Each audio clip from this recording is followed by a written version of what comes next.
क्या सपा के गढ़ कटहरी का किला भेद पाएंगे सीएम योगी? सीएम योगी आदित्यनाथ ने झोंकी पूरी ताकत। आखिर क्या कहता है कटहरी का सियासी समीकरण? उत्तर प्रदेश की 10 विधानसभा सीटों पर होने वाले चुनाव के लिए भारतीय जनता पार्टी अभी से पूरी तैयारी के साथ मैदान में उतर गई है। इसमें सीएम योगी आदित्यनाथ को अयोध्या की मिल्कीपुर और अंबेडकर नगर की कटहरी सीट को जिताने की जिम्मेदारी सौंपी गई है, जिसके लिए सीएम योगी आदित्यनाथ ने कमर कस ली है।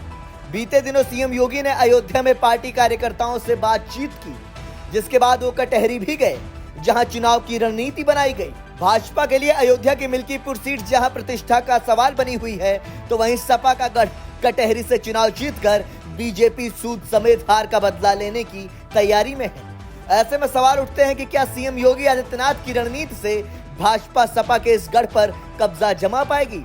हालांकि अगर आंकड़ों पर नजर डालें तो ये बेहद मुश्किल दिखाई देता है। क्या सपा का किला ढहा पाएंगे सीएम योगी? अंबेडकर नगर की कटहरी विधानसभा सीट सपा का मजबूत किला मानी जाती है। इस सीट के सियासी समीकरण पर नजर डालें तो अब तक बीजेपी यहां सिर्फ एक बार ही चुनाव जीत सकी है। ये सीट समाजवादी पार्टी के विधायक लालजी वर्मा के सांसद बनने के बाद खाली हुई है। यही नहीं, इस सीट का जातीय समीकरण भी सपा के पक्ष में है, जिसकी काट निकालना भाजपा के लिए मुश्किल दिखाई दे रहा है। कटहरी विधानसभा सीट पर लगभग 18 लाख से ज्यादा वोटर्स हैं। इनमें 4 लाख दलित मतदाता, 3,70,000 मुस्लिम वोटर्स, जिनका झुकाव समाजवादी पार्टी की ओर माना जाता है। लोकसभा चुनाव में बड़ी संख्या में दलितों ने समाजवादी पार्टी की ओर रुख किया था। इसके अलावा यहाँ 1,78,000 कुर्मी, 1,70,000 यादव मतदाता, 1,35,000 ब्राह्मण वोटर्स और 1 लाख से ज्यादा ठाकुर मतदाता भी हैं। खबरों की माने तो सपा यहां से ब्राह्मण या मांझी प्रत्याशी पर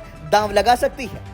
आपको बता दें कि यूपी की 10 विधानसभा सीटों पर उपचुनाव होने हैं, जिनमें करहल, मिल्कीपुर, सीसामऊ, कुंदरकी, गाजियाबाद, फूलपुर, मझुआ, कटहरी, खैर और मीरापुर सीट शामिल हैं।